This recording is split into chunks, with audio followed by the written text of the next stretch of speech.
Surgery లేకుండా sciatica, spondylitis, frozen shoulder కి కేవలం 45 నిమిషాలలో నొప్పి లేని అత్యాధునిక చికిత్స ప్రాణ పెయిన్ క్లినిక్. ఓ సినిమా హిట్ పడగానే కాంబినేషన్ రిపీట్ చేస్తూ ఉంటారు. ముఖ్యంగా కాంబోతో సిల్వర్ స్క్రీన్ కి మ్యాజిక్ క్రియేట్ చేయాలి అనుకుంటున్నారు హీరో అండ్ డైరెక్టర్. ఇప్పుడు అలాంటి కొలాబరేషన్స్ క్రేజీనెస్ తీసుకొచ్చేస్తున్నాయి.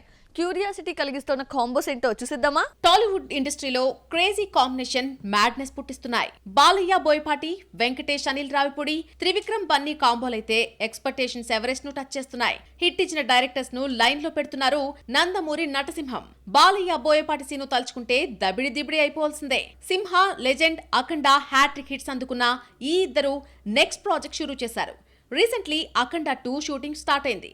వీరసింహారెడ్డితో డీసెంట్ హిట్ ఇచ్చిన గోపీచంద్ మలినేనితో మరొక ప్రాజెక్టుకు గాడ్ ఆఫ్ మాసెస్ ఓకే చెప్పినట్టు టాలీవుడ్ లో గట్టి బజ్ నడుస్తోంది. రీసెంట్ టైమ్స్ లో ఫ్యామిలీ ఎంటర్టైనర్స్ మిస్ అయ్యాం అన్న ఫీలింగ్ భర్తీ చేస్తున్నాడు అనిల్ రావిపూడి. ఫ్యామిలీ హీరో వెంకటేష్ తో కలిసి ఫన్ అండ్ ఫ్రస్ట్రేషన్ తో కూడినటువంటి సినిమాలు తీసి హిట్స్ అందుకున్నాడు. ఇప్పటి వరకు ఇద్దరి కాంబోలో వచ్చిన F2, F3 బొమ్మలు మ్యాసివ్ విజయాన్ని అందుకున్నాయి. రీసెంట్లీ వచ్చినటువంటి సంక్రాంతికి వస్తున్నాం సినిమాకి సూపర్ రెస్పాన్స్ వస్తోంది. బ్లాక్ బస్టర్ దిశగా దూసుకెళ్తోంది.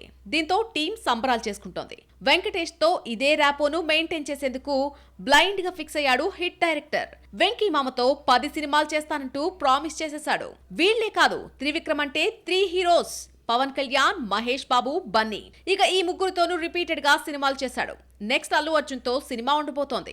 ఈ కాంబోలో 4th ప్రాజెక్ట్ త్వరలో పట్టాలెక్కబోతోంది. అలాగే సుకుమార్ తో 4th పిక్చర్ కంప్లీట్ చేశాడు ఐకాన్ స్టార్. వీళ్లే కాదు, నాని, శ్రీకాంత్ తోదెల్ను ప్యారడైజ్ తో రిపీట్ చేస్తుంటే రామ్ చరణ్ సుక్కుతో సెట్ చేసుకున్నాడు. ఇలా క్రేజీ కాంబోస్ రిపీట్ అవుతుంటే అటు పండుగ చేసుకుంటున్నారు ఫ్యాన్స్. ఇలా డైరెక్టర్ అండ్ హీరో కాంబో 3 పువ్వులు 6 కాయలుగా వెలిగిపోవాలని మనము ఆశిద్దాం.